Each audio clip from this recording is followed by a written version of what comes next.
Hello, ma'am.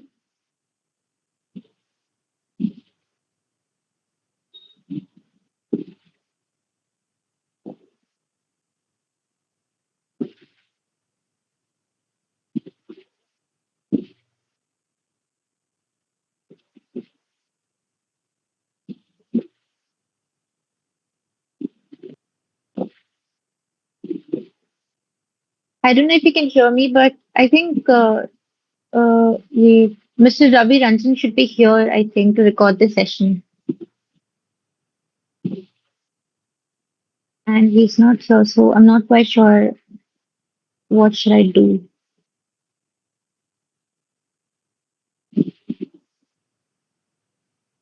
Yes, Anshika, can you hear me, Anshika? Yeah, now I can hear you. Yes, Anshika, you can start. All right, but I think they are supposed to record this session. Like earlier Yeah, in the group. doesn't matter. You start your session now. I think it's time, so you can start. No problem. Okay. All right. Thank you.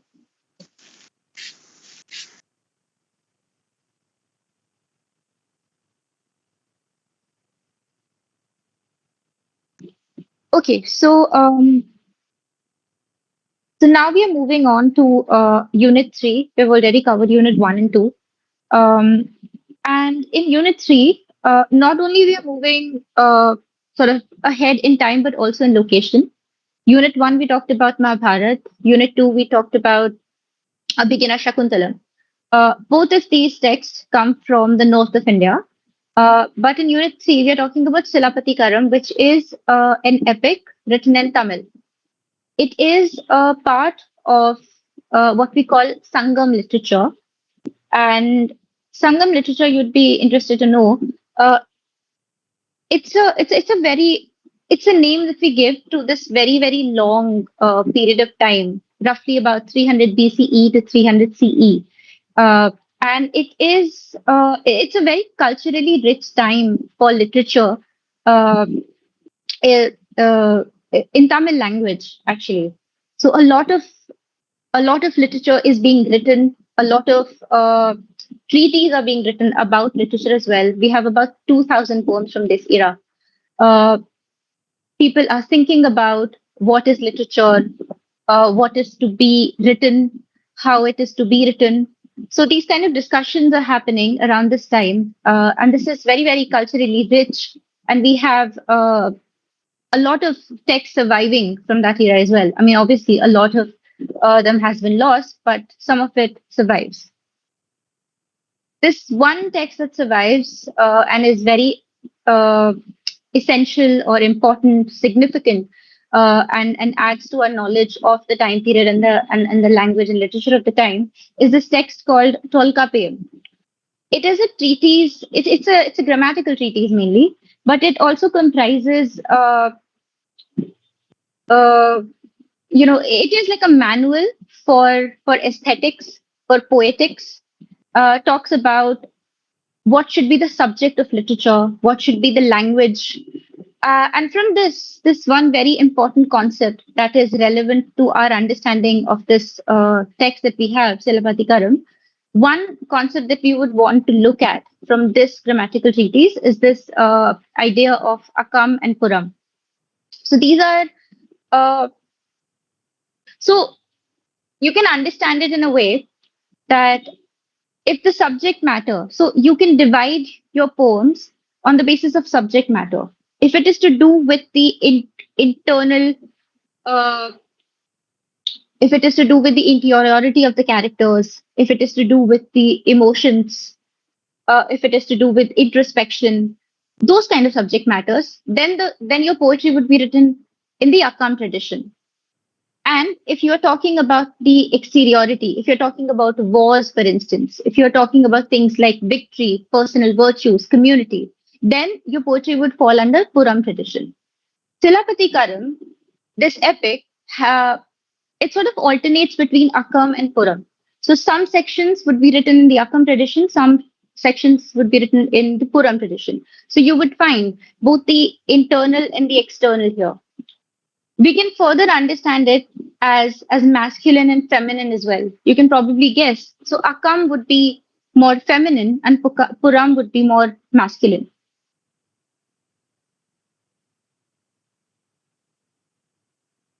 We okay, we don't have any students here, so I don't suppose we'll have questions. All right.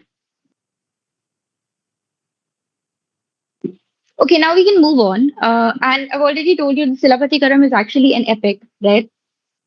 Uh, and I've told you that this is a Tamil epic. So it would be interesting to see if uh, a Tamil epic would be different from a Sanskrit epic or not, or if it would be different or similar to a Western epic or not. So I can tell you at this stage that it is actually very different from both your Sanskrit and your Western epics, right? So we have read in Sanskrit, for instance, we know about Mahabharata, we know about Ramayana. In Western, we know about your Iliad, your Odyssey, your Aeneid, right? So you are familiar with these texts, so you know that both in Sanskrit and Western, the main characters in these epics are not ordinary people at all. We are either talking about kings, great men, warriors, or we are talking about gods, we are talking about demigods, right? So these are great men who do great things in life and they're very close to divinity. Sometimes they are divinity. But in Tamil epics, and especially in Silapatikaram, you'd see that the protagonists, the main characters, around which the whole story will revolve, they are very ordinary people. They are not kings, they're not queens, they're not warriors, they are merchants, right? So you have this person called Kovalan. He's a merchant. Uh, he has a wife. The wife's name is Kanaki. And then there is a mistress as well called Madhavi. The story starts from these characters, and Kanaki is your protagonist here, by the way. And all of these people are ordinary people. They have ordinary concerns, like they have a domestic life. They have a domestic life. Their concerns are domestic. Uh, so this is one of the first differences that you would see. Uh, that now we are talking about ordinary characters when we are talking about Silapatikaram or we are talking about the Tamil epic as compared to Sanskrit or Western. Here, you do have divinity, just like Sanskrit or Western, we do have a mention of divinity. But what's interesting is that divinity actually arises from the good deeds or the way of life here, right? You are not straight up met with a god. You do have this character. You have Kanaki, who is an ordinary person, but who will show great resilience, perseverance, honesty, chastity, all these good things. She is a very strong person. She's a very righteous person. She does good and she is resilient, and that will uh, make her a divinity by the end. The word for this we will use is apotheosis. We'll see that a person who is an ordinary person, but because of their good deed, they will reach, uh, to the level of divinity. They will be God or God-like by the end, by their way of life, and not by birth or by default. The other thing of notice is, again, you can probably guess, we are not talking about dynasties here, obviously, because we are not talking about kings, queens, so we are not talking about dynasties here.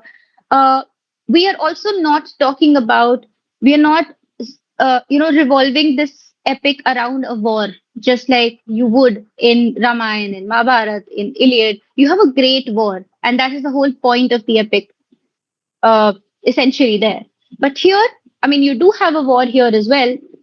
You'll see that a king, the Chera king, would actually wage a war against the northern kings. But the whole epic doesn't surround that. It is a part of it, but that is not the point of the epic at all. We are dealing with emotions. We are dealing with ideas like love. We are dealing with ideas like honesty. We are talking about the interiority of the characters. We are talking about even things like penury. People will run out of money here.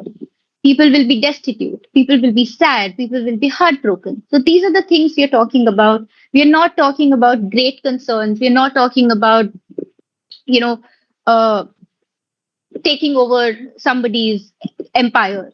That is not the concern here.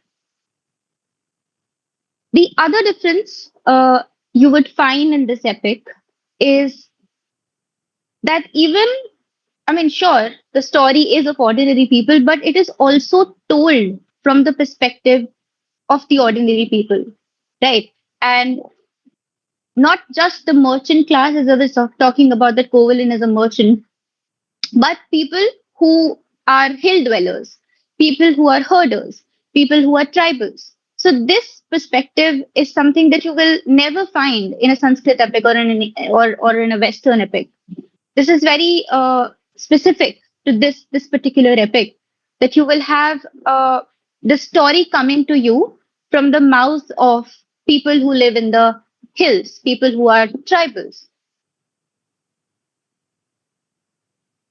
Obviously, as I'm saying that the story is coming from their perspective, from their mouth, you can probably imagine then the setting as well is not the courts, is not the palaces, is not your battlefield, but it is mostly set in places uh, like in a very pastoral landscape, so to say, because these are hill dwellers, these are tribals, right? So they are in their natural environment. They are in the forest. Sometimes they are, in their small huts, etc.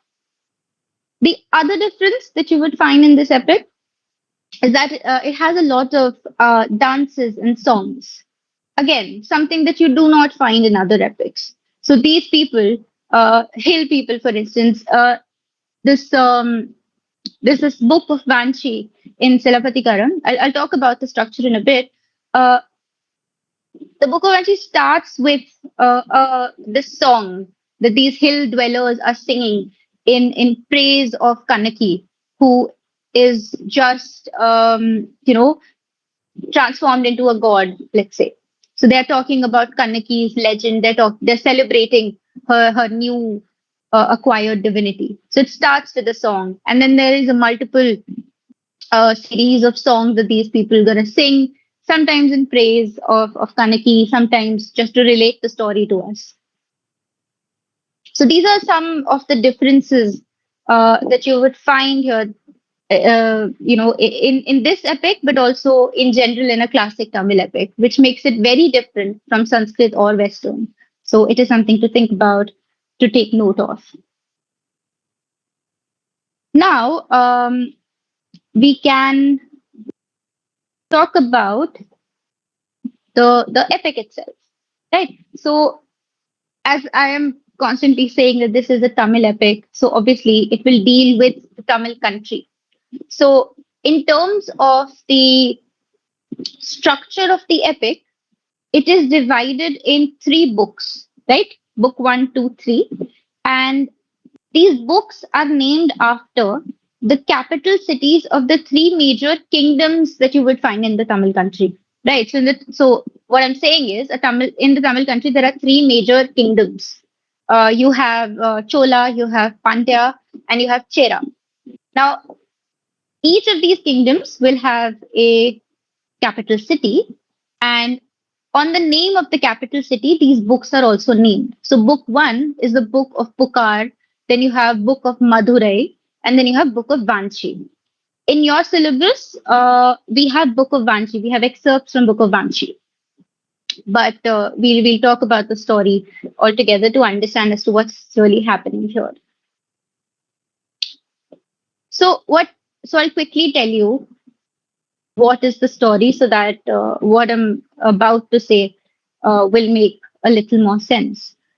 So what happens is we have this couple, Kovalan and Kanaki, right?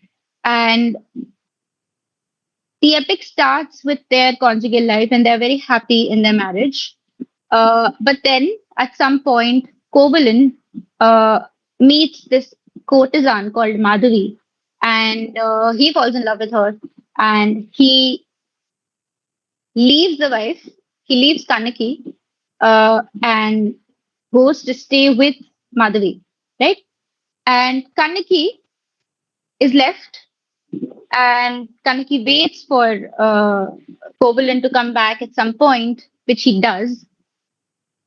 By the time he comes back, he has lost all his money. They are very poor, and this is all happening in book of Puka in the first book. And by the end of that book, uh, Kovalan comes back to Kanaki, having lost all the money, and they move to another city, the city of Madurai. Right? Uh, in the city of Madurai, they find themselves, with facing a lot of problems. So at some point, Kanaki presents an anklet to Kovalan to sell because they're having financial problems. So she presents her anklet to Kovalan. Kovalan goes and he tries to sell that anklet off so that they can have some money to survive on. And but in the marketplace where he goes to sell this anklet, he is accused of stealing. He is accused of stealing because that anklet is worth a lot, and people there think, how can a merchant like him, who is so very poor, how can he have this anklet? It definitely must be a stolen good, and it must definitely belong to the queen.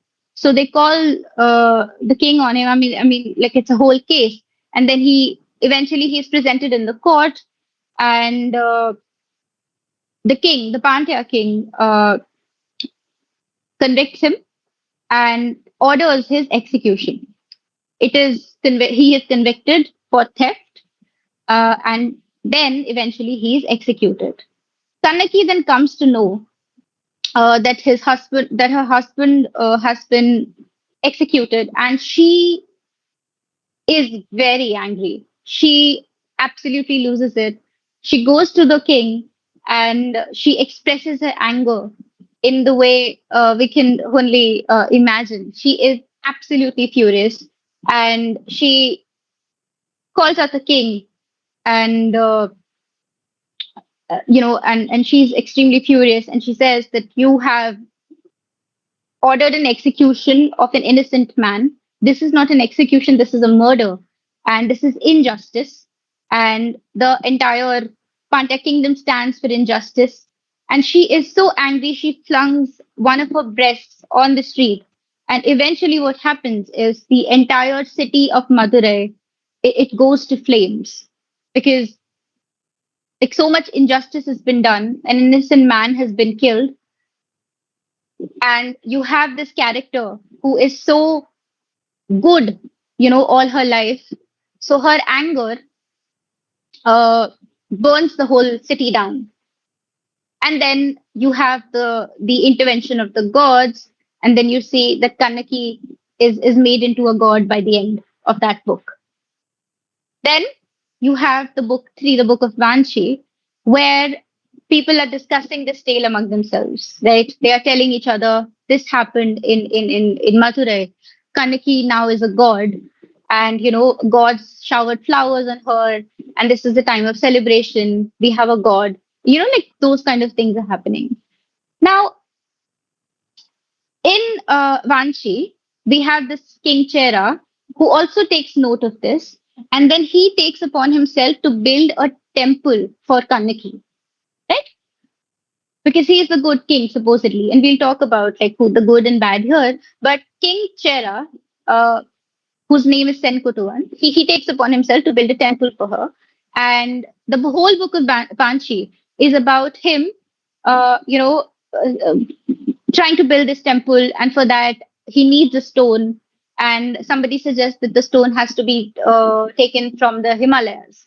So they have to travel from south to north where they will get the stone. And they talk about things like if we are presented with, any sort of retaliation from the northern kings, we'll wage a war upon them. And this is what exactly happens as well. So these southern kings, the southern king travels from south to north to the Himalayas, and they take the northern kings as prisoners, and they take the stone, they come back and they build this temple, and later the northern kings are also freed, And it's a tale basically of building up this temple for Kannaki, who is now a god, who was now a god because of her good deeds. And King Chera has a huge role to play here because he is building the temple. And side by side, this other plot is happening, that there is a war between the southern and the northern kings. So this is basically more or less the story is of Silapati Karam. Right? But obviously, story is not enough. We want to dig a little deeper. We want to understand what all of this means. So, one thing I could tell you at the start is you can understand these cities as well in terms of they represent something. So Vanchi, the city of Vanchi, and by extension the King Chera in this epic represents dharma. He represents good. He represents everything that is right. He represents conviction. He represents dedication, dharma, righteousness, and all of that. And Madurai represents things like pleasure and the consequences of it. Madurai also represents injustice, and Vansi represents justice. These ideas of injustice, justice, dharma, adharma are very important. These are the ideas that were very important in Mahabharata as well, and these are important here. So you can take some of what we discussed in the previous class here as well, the ideas of dharma, adharma, justice, and justice. So these are very central to what this epic is about. So keep that in mind. Right. Okay. So here are a few things that I want to one sec. Yeah. So this epic has interestingly influences from multiple sources. Right. So okay, so I missed on telling you this fact. So this is written by Ivanko article, and Ivanko article basically is a Jain ascetic.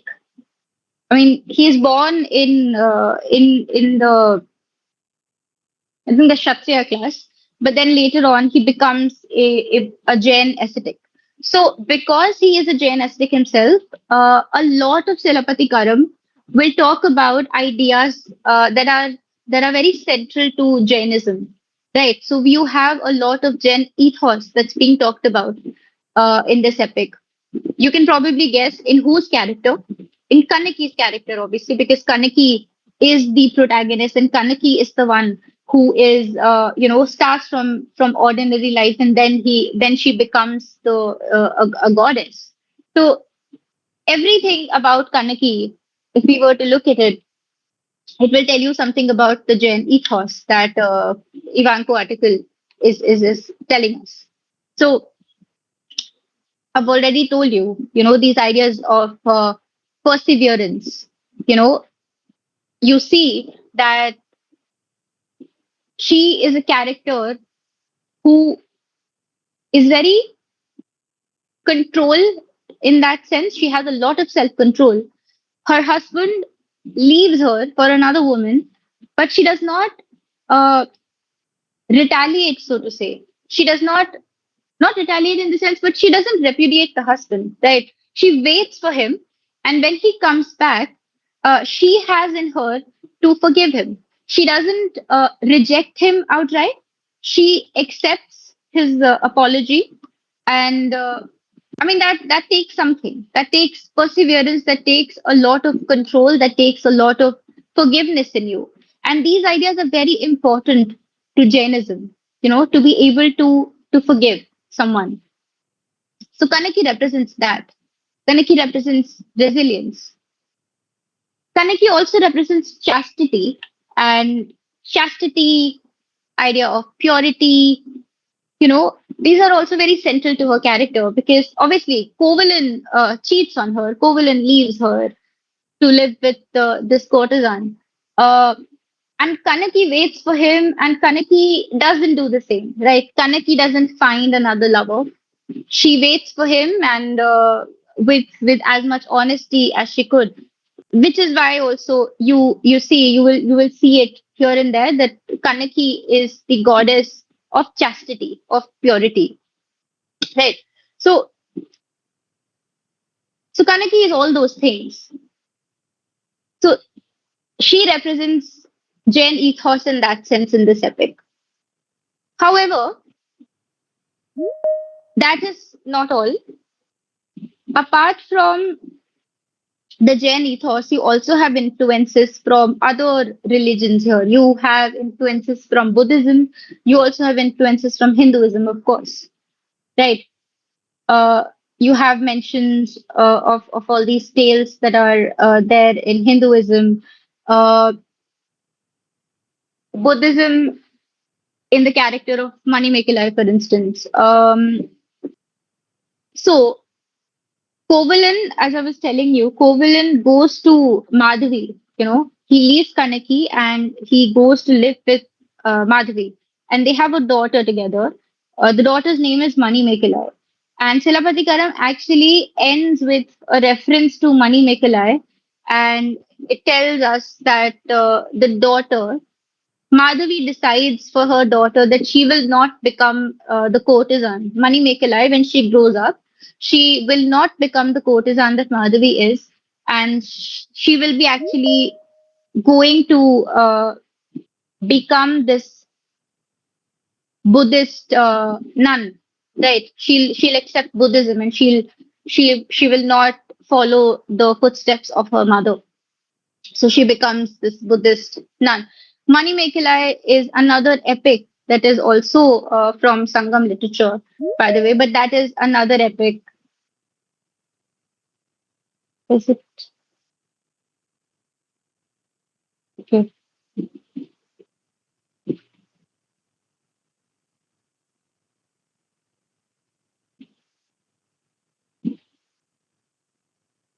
Yeah. So Silapati Karam ends with this reference to Mani Mekalai. And then you also have another epic called Mani Mekalai, written by Sitalai Satanath, uh, which also suggests this idea of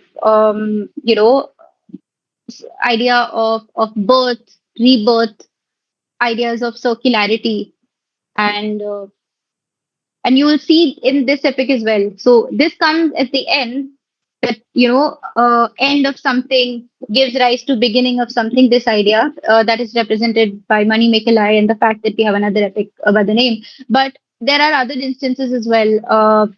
For instance, when Kanaki goes up to the king of Pandya, she is actually, she's told that yes, in this instance, Kovalan was innocent, but Kovalan had to go through this execution, and all of this happened because he had committed some sins in his previous birth.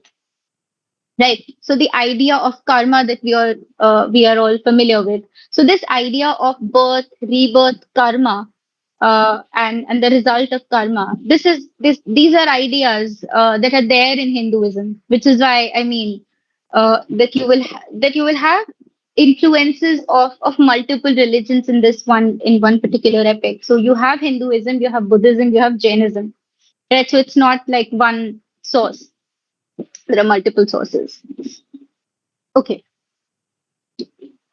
Then apart from religion, and obviously the Jain one is the strongest here, but apart from religion, which is very central and to Silapati Karam, because I mean there is a lot of teachings, there is a lot of didactism, there is a lot of talk about how to live one's life, how to be um, how to live your life in a righteous way. There is a whole there is a whole discussion of that.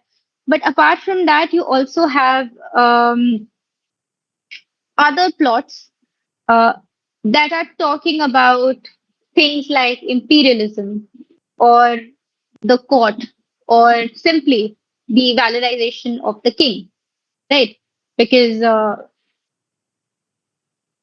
that is exactly what's happening in at least in Book of Panchi. So I was talking about that how Madurai represents injustice and Banchi represents justice, right? And all of this is happening, is able to happen really because we have these characters of the king here, right? So when I say injustice, justice, a lot of it is coming to us through these figures of the king. So whoever or however the king is, uh, that will be more like the nature of of the cities of the kingdoms that these kings will preside over, right? So we have a whole book dedicated to this King Chera, right? Senkutuan. So and we are saying that Vanchi represents justice. So we are saying that King Chera, Senkutuan represents justice here. So we do see a lot of valorization. We do see a lot of things in this epic where we see that how King Chera is the right king, and how the King Pandya was the wrong one. Why? Because they stand for things right and wrong. King Pandya was a bad king because he couldn't tell right from wrong. He ordered an execution of an innocent man. He couldn't really carry out an investigation properly. And he was quick to judgment and he was wrong in his judgment as well. But King Chera isn't like that. That King Chera stands for everything that's right in the world, which is why, in the first place, you have this king taking upon himself to build a temple for the goddess because Kanaki has been wronged, right? Kanaki has been wronged by King Pandya, and then she becomes the queen, becomes the goddess, and it is King Chera um, who is hell bent on, making this temple for her, but also for the generations to come. Because imagine if he doesn't build this temple, then the tale of Kanaki might not survive, at least in the same way that it does today. So King Chera has a huge role to play in in the solid deification. I mean, obviously, the deification has already happened. Deification means when somebody who is a normal person, when they transforms into a deity, the word for that would be deification. Similarly, you can use words like divinification and obviously apotheosis, right? So obviously that has already happened. We already have Kanaki as the goddess when the book starts, but it is King Chera who is putting it in stone, quite literally. They are going to build, a shrine for her, a temple for her that will survive many, many generations, many, many eras and years. So, so King Chera is the right king in that sense because he is able to identify the good. He is able to identify the good, A, but also does everything that he can to stand for it, right? So building a temple and building a temple again, not just any temple. He wants to build the best temple for her, which is why they want the best stone for the temple, right? They go to the Himalayas to get the stone. I mean, it's a lot of effort, but King Chera is doing that for Kanaki and for whatever Kanaki represents. Chastity, honesty, perseverance, resilience, all these things. So King Chera also stands for that in that sense. That is one thing, of course, and he is ready to, fight wars for this, etc., etc. So that is one that we want to article wanted to really talk highly of the King Chera. That is one thing that we can, say, having discussed this, we can say that maybe Ilanko article wanted to valorize, wanted to romanticize, not romanticize, really valorize, wanted to, pay his uh, tributes to the king Chera, and that's why the epic is written like that. The other thing that's happening in this in this epic, sorry, uh, is like there are reference to imperialism in a way as well. A king from the south goes to the north and take the northern king prisoners. So all of that politics is also happening side by side. So you have these ideas of righteousness and dharma, but you also have, apart from these, you also have these talks about politics. So it is really a very rich epic in that sense. You know, it is talking about love, talking about emotions, tender emotions, cheating and separation. Very human, very uh, personal emotions. But then you also have these other things. You also have wars. You also have uh, communities. You also have ideas of victories and all of it. So it is a very rich epic in that sense. You've got everything here.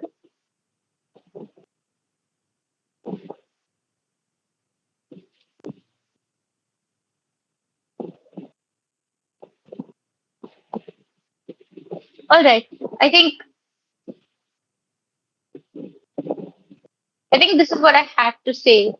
This is what I could say in an hour about the epic. Obviously, there is more we can discuss, but I think it should be a start at least. I hope this gives you a sort of direction to uh, to follow through really. Like when you read the text on your own, these are the things that you might want to focus on, and these are the things that you will follow.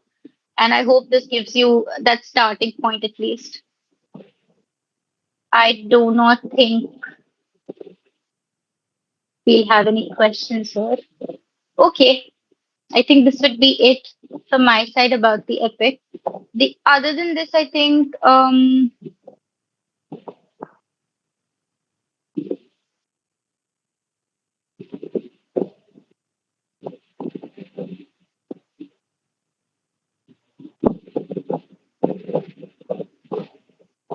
right, I think this would be the end. Thank you. Are you still on the call, ma'am?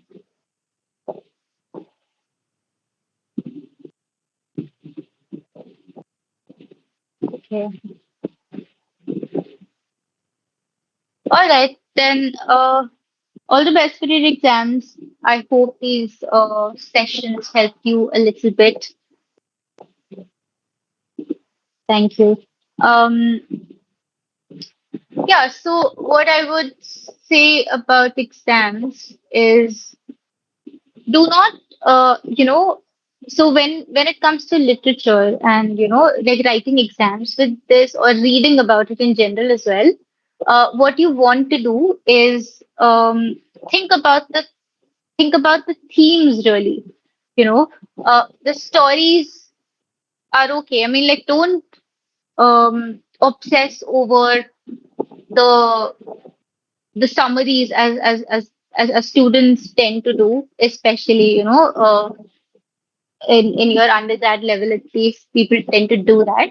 But we want to move a little deeper than just what the story is telling you. We want to dig through it and we want to analyze it. And if you see something happening, we want to ask the question, why is it happening? Why has the writer written it in such a way? And that will give you a lot of area to think about, to, and it will give you really a lot more than just than what's written on the paper. So try to do that. Indulge yourself in the thematic concerns of all of the text that you have. And yeah, all the best for your exams. This would be it from my side. Thank you.